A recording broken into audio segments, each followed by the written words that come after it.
आज हम पढ़ेंगे विश्व इतिहास टॉपिक नंबर 10 चीनी क्रांति। चीनी क्रांति। मंचू राजवंश का पतन 1911 ईस्वी में हुआ। मंचू राजवंश का पतन कब हुआ? 1911 ईस्वी। 1911 ईस्वी में हुई चीनी क्रांति का नायक सन्यात सेन था। 1905 ईस्वी में सन्यात सेन ने तुंग मेंग दल की स्थापना की, जिसका उद्देश्य चीन में मंचू के शासन को समाप्त करना था। क्रांतिकारियों ने 29 दिसंबर 1911 ईस्वी में सन्यात सेन को अपनी सरकार का अध्यक्ष चुना।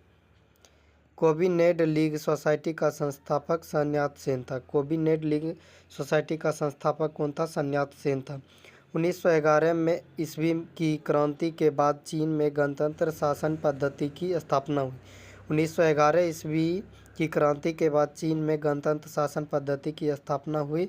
युआन शी काई के समर्थन में सन्यात सेन ने अपना नेतृत्व वापस ले लिया।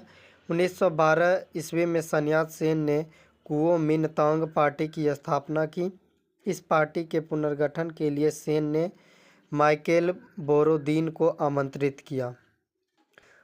डॉक्टर सन्यात सेन ने अपनी सेना के संगठन के लिए जनरल गैलेन को चुना। डॉक्टर सन्यात सेन के 3 सिद्धांत थे: राष्ट्रवाद, लोकतंत्रवाद और सामाजिक न्याय। डॉक्टर सन्यात सेन को चीन का राष्ट्रपिता कहा जाता है। चीन का राष्ट्रपिता किसे कहा जाता है? तो डॉक्टर सन्यात सेन को कहा जाता है। तांग वंश। चीन में तांग राजवंश के तहत एक साम्राज्य स्थापित हुआ जो लगभग 300 वर्षों तक 7वीं से 9वीं सदी तक सत्ता में रहा। इसकी राजधानी सियान दुनिया के सबसे बड़े नगरों में एक थी।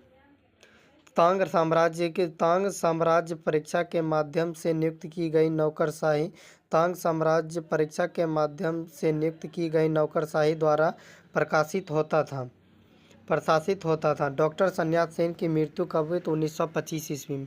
डॉक्टर सन्यात सेन की मृत्यु कब हुई? 1925 ईस्वी में हो गई। डॉक्टर सन्यात सेन की मृत्यु के बाद चियांग काई शेक ने 1926 ईस्वी में कुओमिनतांग पार्टी का नेतृत्व संभाला। 1927 ईस्वी में कुओमिनतांग पार्टी ने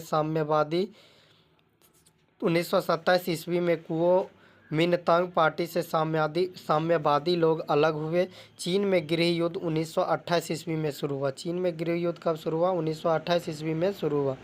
1925 ईस्वी को हुनान के विशाल किसान आंदोलन का नेतृत्व माओ त्से तुंग ने किया। माओ त्से तुंग का जन्म 1893 ईस्वी में हुनान में हुआ था। चियांग काई शेक ने केंद्रीय सरकार की सत्ता नॉनकिंग में संभाली। चियांग काई शेक ने अपनी सरकार की स्थापना फार्मोसा में की। चियांग काई शेक ने अपनी सरकार की स्थापना कहाँ की? तो फार्मोसा में की। साम्यवादियों के दमन करने के लिए चियांग काई शेक ने ब्लू शर्ट आतंकवादियों दल का गठन किया। यानी ब्लू शर्ट आतंकवादी दल का गठन किसने किया? तो साम्यवादियों के दमन के लिए चियांग काई शेक ने किया था। माओ त्से तुंग के नेतृत्व में 1 अक्टूबर 1949 ईस्वी को जनवादी गणराज्य की स्थापना चीन में की गई।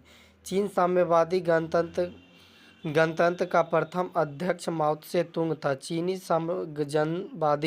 चीनी जनवादी गणराज्य का प्रथम प्रधानमंत्री चाउ एन लाई था।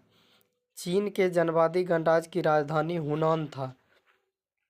खुले द्वार की नीति चीन द्वारा अपनाई गई। चीन के द्वार खोलने का श्रेय ब्रिटेन को दिया जाता है। चीन के द्वार खोलने का श्रेय किसे दिया जाता है? तो ब्रिटेन को दिया जाता है। खुले द्वार के नीति के प्रतिपादक जॉन हे था। चीन एशिया का मरीज कहा जाता है और चीन की कम्युनिस्ट पार्टी की स्थापना 1921 ईस्वी में हुई। अगला टॉपिक है तुर्की क्रांति। इसको हम अगली वीडियो में